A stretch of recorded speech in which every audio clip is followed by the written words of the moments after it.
Hello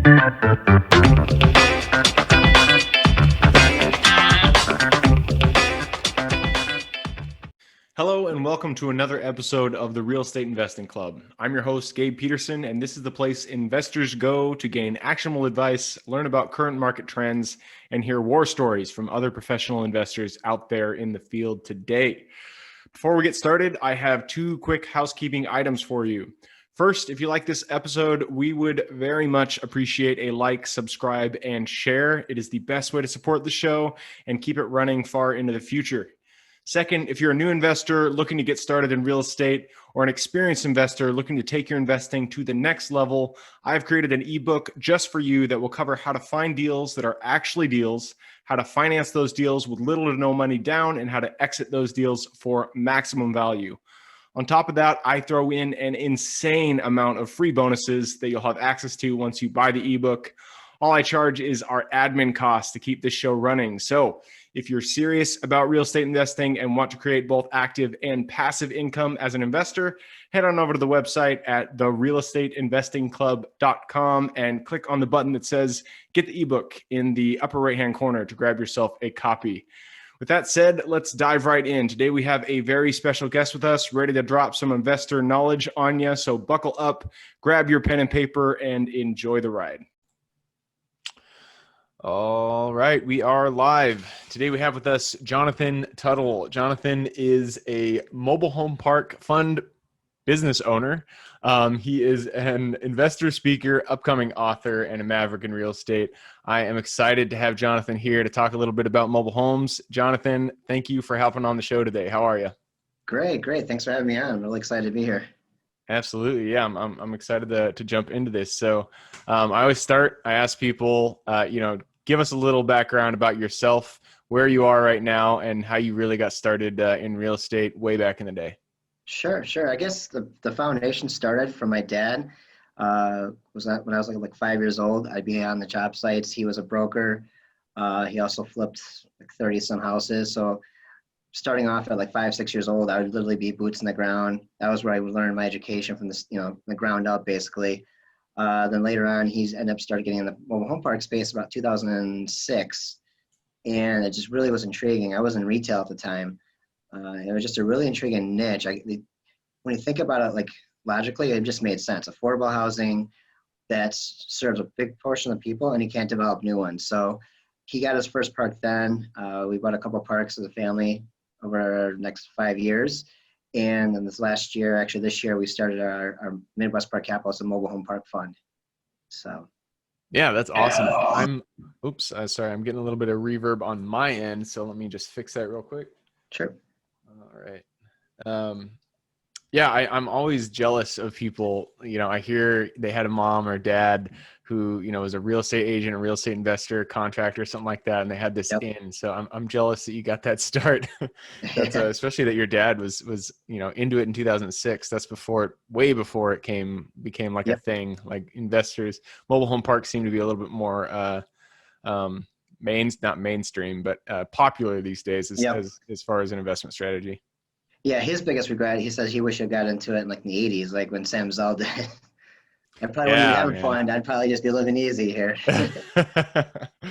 Yeah, I mean, that's what we're focusing on right now. So there's still great opportunities. So I'm excited to jump into this. So kind of dig a little bit further into your story. Your dad was a contractor. He started in 2006. You were working retail at the time? Yeah, at that time was this women's clothing store called BB. It's I was the number one seller in the country for a couple of years, and it was good. It was a good foundation because it was a suburb outside Chicago, but it was really building sales skills, and it was actually good at money at the time. It was for what I was doing, and I knew I was gonna always transition. Even when I was telling my friends, mobile home parks, they're like, "What is that? What is that? That doesn't even make sense." I'm like, they're all asking now. When I was telling them 15 years ago, like, "You're so right," because like you said, it's now become mainstream. Mm-hmm. But back in the day, it was like, "What are you talking about, mobile home parks?" And that was even before the TV shows came out. So So I went to retail, and then I got into real estate around 2010, and just did mostly residential for the first 2 years, then switched over to commercial. I was fortunate enough to get in the Sperry Van Ness, Chicago, which was the biggest office in the country. They had the national coach there. So I had like literally every asset class in commercial real estate. I had coaches and mentors. And then after that, I partnered up with probably the number one broker in the country, James Cook from Yale Realty in the mobile home park space out of Florida. Tremendous mentor. So I basically had this huge foundation from starting with my dad and getting involved in the space with my dad, and then going to Spirit Van Ness, where it was like the top firm out of 185 locations, and then partnering up with the number one broker in the country. And then now I have my own fund. That was the ultimate goal. The real value, like you're saying, is just really owning these. It's a tremendous opportunity. If anybody's listening that's thinking about getting into it, it's a great niche because you're helping people that need it. It's non-subsidized, so we're helping people that need it. If you make $10, $15 an hour, it's the only solution. So, and at the same time, you can't develop new ones. You have this moat, which Warren Buffett, that's why he has $2 billion companies in space, because you can't develop new parks. So, huge demand, low supply, it always works in your favor. Yep, absolutely. I mean, that is you kind of summed it up very well. Why mobile home parks are so exciting. But there are mobile home parks being developed. I actually have a few people out here, surprisingly, that are developing. But mostly, you're right. People are not. They're not adding additional mobile home parks across the country, which is why these are the ones that exist are so valuable. Exactly, and I didn't hear about that. I know there's different data. I've heard about 10 in the last 20 years, but a lot of it usually is like a conversion where it was like an RV or it's kind of like some weird grandfathered land is probably the case. And they probably had it in with like the city officials, like, hey, we need affordable housing. But generally speaking, yeah, it's a crazy niche because people don't want it in their backyard because there's a stigma behind it, but it actually starts to need. And if you go to some of these parks, they're actually really nice. Like There's obviously different qualities of parks. But you have like some that are like called, 5-star or class A type for mobile home parks, which means like a nice property. And they're like $100,000, Clayton Homes, just like Warren Buffett's company. They're beautiful houses. Or actually, if you go to every year in Louisville, they have the trade show. If you walk through that, you would not know you're in a mobile home, like the new models. Oh yeah. The new ones for sure. Yeah. So I know you and your family own some. Now, in addition to the fund that you run, take us to like kind of the first acquisition that you were part of. How did that go? How'd you guys find it? How did you do how'd you underwrite it? Just kind of walk us through the process there. Sure. It's actually, we're raising the capital raise for the fund. The fund just launched. So we're still in the capital raising component. We're raising 10 million. Oh, nice. But the first one underwritten when I was with James, we underwrote a tremendous amount because we would literally drive through each park and literally just we rent a car and we map out, do a map quest, and we literally drive through every single park. Oh, wow. Knock the doors, see if the owner is there, start a conversation. Wow. And then you get them on your list, and then you follow up with them every few months and say, hey, how's everything going? Anything changed? For underwriting, the underwriting, this is different than other asset classes because there's always, here's an advantage too that most people don't know about. Mobile home parks is mainly land. That's what you're basically want it where you don't have all the units that you actually own. So they have a 15-year tax depreciation schedule on land, and comparatively, multifamily is 27.5, and then traditional commercial real estate is 39 years. So on your K1s and your taxes, the land, so that's also, when you're underwriting the property, you're going to have this extra, basically just that's an extra income for you because you're not getting taxed at like the normal tax. And also in that, was it the 2017, a new bonus depreciation that came out. So you depreciate 100% for the next, for one time only for 1 year. Oh, wow. So, I thought that was only related to RV parks. Is it also related to mobile home parks? Yeah, we're going to test it with I got to talk to my CPA, but that's from my understanding, yes. It's supposed to be all real estate, and it's like, talk to your CPA, but I'm almost positive that you should be able to. That's really cool. So, So again, go back to the first mobile home park that you bought yourself. Where was it? What was the pad rent? What was the the occupancy? Take us through the numbers there. Yeah, this is actually a good story that kind of like was a case study. It was in Tuscola, Illinois. It was actually like gravel roads. It was all the ones now, obviously, but it was like a first park just to kind of test the waters and see if it actually was. Before, there's Frank and Dave, everyone kind of knows them as like the mobile home guys. There was actually a book before that they bought. I can't remember the name of it. I have it somewhere like in storage, but it's like the original mobile home Bible, basically. And they basically rebranded as Mobile Home University. But yeah, based on that, we had that. My dad's like, let's try this and see how it's going to work, basically. From my recollection, because it's been a while, I think it was about, well, it wasn't fully occupied first, 45 or 47 units. I forgot exactly. And we had about 8 or 9 that were not filled.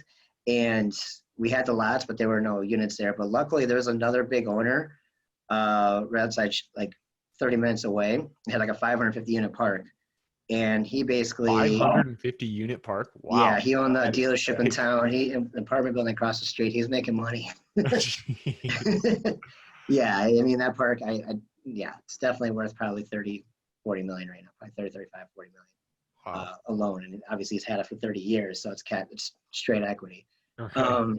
Yeah, so he literally became friends with my dad. And like he says, why don't you take him out? Because he's putting new ones in. So we got him for free. My dad would be boots on the ground. Because I remember I was at retail at the time, but he would be down there. He'd live in one of the units, do boots on the ground, clean up the park, basically, implement the rules. Number one, making sure like the old owner was kind of hands off. He came in, made sure the rules, everything was. Here's the expectations going forward. Get the bad apples out of there. Bring in the new units. Or actually, they're still older units, but newer for the park. And really, at that time, Facebook wasn't like, cause one technique you use now is like Facebook and Craigslist as a way to market and bring in tenants. But at that time, it was still like the newspaper and actually still being boots in the ground. So he'd go down there and live down there for like 2 or 3 months. We bought the park for like 480, and in the original cash flow, I think the rents were like 120, and end up at the end when he sold it, it was like 225, and sold it for 980. And this is like 2000. And the thing is, he bought it in 2006, like I said, and then sold it during when the real estate was still not turning around. So all these other real estate was really down in like 2010, 11. He was able to double the cash flow. Plus, you have it for a couple of years, so you didn't have the huge tax burden, and double his money. He's like, all right, now we gotta get 2 more now. Wow. He should have just 31. My dad didn't know about that. As long as he did real estate, he didn't know about 31s that one. Yeah, that's so why did you decide to sell? Offer is too good. Offer is too good. Yeah. That makes sense. So basically $1 million profit in 5 years, and like on a small investment for what it relatively was, and it ended up being just like a passive cash flow. And he's like, all right, I should have been doing this. Like I said, he wished he would have gotten into it 30 years before, because just imagine, how many more parks he would have. Yep. Yeah, that makes sense. I'm in that position. I mean, it's not a mobile home park, but just a duplex here in Seattle. I got an offer that's just ridiculous, and so I'm like, well, I guess Sometimes you gotta take it. Yeah, because you never know. I mean, if somebody's overpay or whatever, like, here, go for it. Yeah, exactly. You never know what they want. That's cool. So, I mean, that was a long time ago. You guys have purchased a few parks since then. Yeah. What is, you're running the parks now. How many do you have under management right now? 2 right now. It's just a family smaller parks, about 100 units right now. So okay. we're probably gonna, because my dad's older, he probably is gonna 1031 it. So we're not gonna say where they're at, and then probably get something in Florida so they could be a passive, get a bigger, because all the equity is built up, and get something bigger. It could be basically enough that the key with the parks too is you want to make sure you have enough units where the management, because for him it's more, if it's a smaller park, it's a lot more labor intensive, and you don't have enough cash flow. If you want to really run it efficiently, you want to have somebody that's on there all the time, or some kind of management structure. And he still likes it because it keeps him busy, but he also wants to kind of, fruits of his labor, kind of like, hey, I want to, fully retire. Like, even though he's retired, he still is down there all the time. Yeah. So. Yeah, no, I mean, that makes complete sense. In Florida, oh my God, there are so many freaking parks in Florida. It's ridiculous. You're 100%. I think there's total, correct me if I'm wrong, I think like 8,500 between RVs and mobile home parks. Yeah, something like that, or 5,500. It's something crazy. There's about officially, because the data is not aggregated data. There's not a lot of data sources, like even if you use like LoopNet and all that stuff there, because it's the good old boys. A lot of these are grandfathered in, so they don't. And the people that own them, they don't want to give out the information, because then they got all the brokers calling and everyone else calling, hey, do you want to buy it? I want to buy it. I want to buy it. So they don't want to give out the information. So a lot of the data is kind of like guesstimated based on a few people putting their numbers together. But approximately about 44,000 parks in the country. I think it was 55 or 85 in Florida. And for comparative analysis, just like Illinois only has about 800 approximately. Yeah. And there's obviously some like 5 or 10, 20 ones that they kind of went on the table, but that's that's kind of like the numbers that, people believe out there. Yeah, no, I would not be surprised if it was 8,500. We market nationally, and I swear to God, like 1 out of every 3 parks that comes to us is from Florida. It's like I believe it. it's ridiculous. Yeah, Florida. I mean, it's also just a really great market, especially right now. It's kicking butt. It's like there's great appreciation, great cash flow. So sounds like your dad's making the right move. Yeah, and going to your what you're saying, Florida too. You get a lot of people that if you ever drive through some of these parks, if people in Florida will be familiar with this, you'll be completely blown away. Some of these parks will have like lakefront, like they're like resort areas. Yeah. So that's when they're selling it, they're actually getting tore down for, sometimes will get tore down for like a hotel property, resort type property, because it's literally prime like Florida beachfront property, and they're like a mobile home park, and like what? Yep. These people are living like on the lakefront or a nice like Yep. nice living here for 500, $600 a month. It's crazy. Yeah, we had a lady call us. It was like a 30-unit park. And we ran the numbers and we came up with an offer and we sent it to her, and she just like laughed in our face. I was like, I thought that was a pretty good offer. You have a really older park. This is a 10 cap. It's your park needs work. And she says, but you don't understand. Like, I'm going to sell this to a developer for 5 times what you just offered me. And I'm like, that makes sense. That makes sense, because it was right on the water. It was like it was prime location. I wasn't thinking in the terms of development, but these parks they're in great locations down there. And I would come back to her and be like, so you don't care about your residents? Wouldn't you want them to have a place? Do you want them getting kicked out, or would you want to keep your name and legacy? Yeah, exactly. Flip it back. The money's not everything. I'm sure you have plenty of money because you've had this for X amount of years and you're getting this nice payday. Why don't you, take care of the residents and let me, I'll keep the name of the park. I'll keep your residents in there. You're a better negotiator than I am. So. Keep the emotional component to it. Awesome. So why'd you guys jump into the fund? The fund was like, I've always been one, I just want to get as many as possible because I love the whole niche and I love the, the ethical profits and serving the niche. And it's a way to scale, a lot faster than just individual money, basically. So, and there's a lot of people that want to get in the space, but they don't have the time, the resources, or they don't have the, they don't want to put $1 million, $1.5 million to get this first, smaller park down payment. They get test the waters, 50, 100 grand, or minimum initial is 50,000. It's for them to kind of get familiar with the asset class. And if they want to get a park later on, they could do it, but we do all the, we do all the management. We actually have the top third-party management in the country that's going to help run it with us. We have everything is handpicked, seasoned, best of the best. We have a park CPA that runs a big fund and runs ours. Fund administration software is the top. And basically we want to provide a solution for people that just want to get help people that need it and have, collect checks quarterly, get the nice K1s, because remember it's 15-year depreciation on land. And then over the course of the 8-10-year hold, we're hoping for 15 IRR or higher. So, and it's APREP. So the investors get paid first. It's 70-30 split. So we do everything for the investors. And then for us, it's just like, this is the time to do it. Like if you're going to get in the park space, you have like a 5-year run. We know institutionals own about 2 to 3% of, we don't know exact numbers because, like I said, hearsay, but it's about 2 or 3%. You have Carlyle Group in it. You have Apollo. You have the biggest hedge funds in the world now getting into this space because they see the demand for it. And if that doesn't tell you something, if the biggest investor, the biggest funds, you have the biggest investors, Warren Buffett's got 2 separate billion-dollar companies. And then you have Sam Zell, which is considered the greatest real estate investor of all time, who previously was the biggest, or I think he still is, the biggest multifamily owner in the country, the biggest office owner in the country, and the biggest mobile home park owner in the country. However, he sold off half his multifamily in the last 5 years and half his office space. So that tells you, which is pretty brilliant. He's always, doing the right moves, but he's still keeping all his parks and he's acquiring more. So if all the smart money is doing that, so we have this, like you're saying, with these people, like she's getting these offers for redevelopment. So it was about 1% or approximately are getting torn down every year. So like it's shrinking. And then you still have like a 5 years before it gets consolidated. And just to give you an example, compared to self-storage, which like a lot of people compare us to in terms of like return and safety, they overbuilt in the last couple of years because there's been such a institutional money. You could literally just buy a lot and there's not the zoning restrictions like mobile home parks. You could buy, and so like the big U-Hauls, the self-storage, they could just go and they do demographic searches. Yeah, and they just buy land they build up. So, but for us, So that it's kind of consolidated 3 times more. I heard recently, 3 times more, and we're 2 decades older industry. Hmm. So we're still behind that lag, but that means we have a couple years to really take advantage of this opportunity. Yeah, So now's the time. We're doing the right yeah, moves here. I exactly. love it.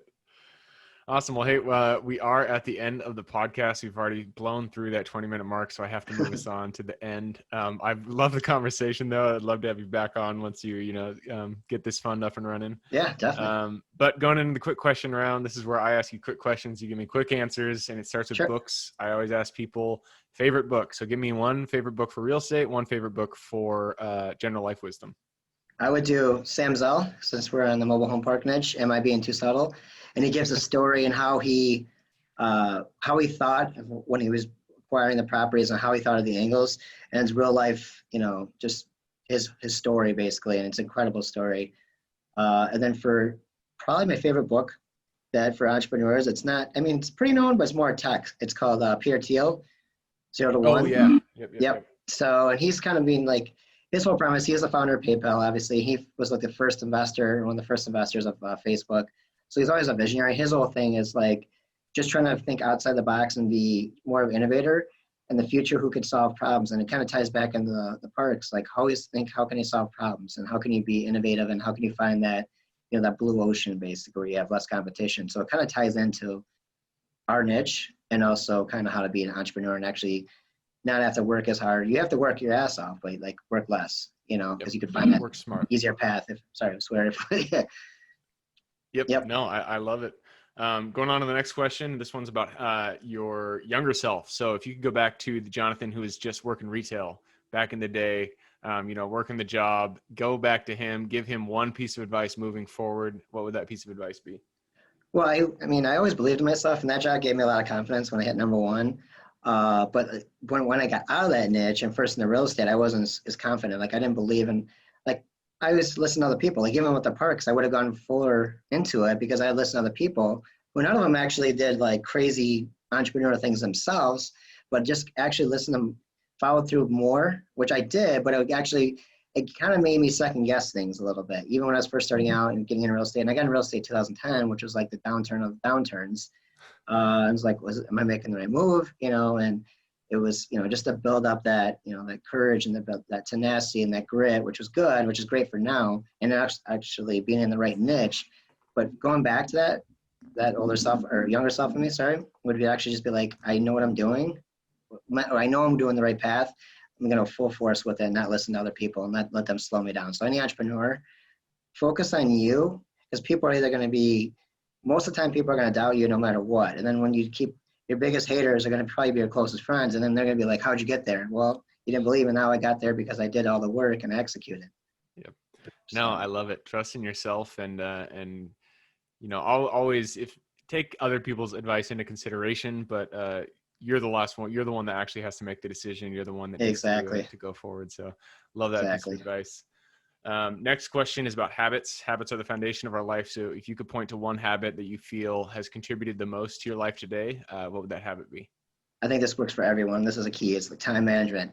You got non-refundable minutes. So everything you time block, and if in regards to time, making sure all your time in the day is blocked off, respect your time. So like even like with social media, people take little breaks and it's like 2 minutes here, 2 minutes here. And they know that, the tech developers know that. But at the end of the day, you spend 2 minutes here, 2 minutes here, 2 minutes here for every hour. The next thing you know, in the compounds, you waste hours per week doing stuff that you didn't get any value out of. You got mentally stimulated, your endorphins get kicked up, but you're not actually accomplishing something. So having the time blocked and hitting those goals, you'll accomplish a lot more because you're gonna be like, I'm so efficient and I'm blocking everything out that's not, I can't get those minutes back, and doing stuff that's productive and moving me forward. And so having that time blocked, being efficient with it, understand that other things are distractions. And then you can do that when you accomplish everything in the day, but at least you've accomplished everything because you didn't waste time during the day. And that'll get you so much farther ahead than just kind of like going through the day. Yeah, everyone has a calendar, but like really pay attention to your minutes and seconds. Yep. No, I love that. I always, I have a routine in the morning, and after I do my morning routine, I will just time block up until 10 a.m. and I have just one thing that I need to accomplish during that period. Then once 10 a.m. hits, do the team meeting. And from that day forward, I can go to where the fires are, but Yep. You block off that piece of time, get what you need to get done, and then deal with the fires that are happening. Love that piece of advice. So next question, everybody's good at some things. If you could point to one thing that you feel you are absolutely kick-ass at, what would it be? I would say digital marketing, Facebook ads, and SEO. Nice. I've spent so many, I wanted to learn it, and that's why I like the Peter Thiel book. I wanted to learn the technology angle because I could give me a competitive advantage and keeping up with trends, because everything now you're teaching in school, and I even actually teach at schools. I was supposed to speak on the national stage for digital marketing, how to fill up your parks at the manufactured housing show in Vegas. With the other speakers was Dr. Ben Carson, the national director of HUD, and the other speaker was Warren Buffett, CEO of a billion-dollar company, Clayton Homes. So that side of it gives me a competitive advantage on the technology side, and like going back to that technology, have it make you money. So save you time and being efficient. So yeah, Facebook and digital is like one people probably know that about me, but like that's probably my biggest strength. Oh, I love it. You're speaking my language. My background's actually in digital marketing, so okay. I like that. Cool. Right on. So that is the end of the round. Last question is for the guests. You've given us some great advice so far. So if you could, if somebody wanted to reach out and get in contact with you, what would be the best way for them to do that? Yeah, since we were talking about the fund, it's called Midwest Park Capital Fund.com, and that's the one that actually has the portal. They could, if they're a credit investor, they could actually go in there, and we have the company updates, and everything's in real time. Or if they just want to find a little more information about mobile home parks, we have another one. It's more of an informational website. That's MidwestParkCapital.com, just how it sounds. Or in Facebook, Jonathan Tuttle. I think it's Jonathan Tuttle Official, and it's Jonathan Tuttle on Instagram. So awesome. I'd love to connect with anybody, ask any questions. It's my passion. I'm here to help, and solving problems and helping people, and it keeps you something to look forward to every day. Absolutely. So if you guys want to get in contact with Jonathan, I will put his URL in the show notes below. So if you want to click through there, go and click through and say hi to John. Other than that, Jonathan, thank you very much for hopping on the show. For everybody who is here with us today, man, my tongue is tied. For everyone who's here on the show with us today, thank you guys for showing up. We couldn't do this without you, so thanks for being here. Again, the best way to support the show is just to subscribe, like, and share this episode with your friends and family. Other than that, I hope you guys have an absolutely fantastic day. Keep kicking ass in real estate, and I look forward to seeing you guys on the next episode.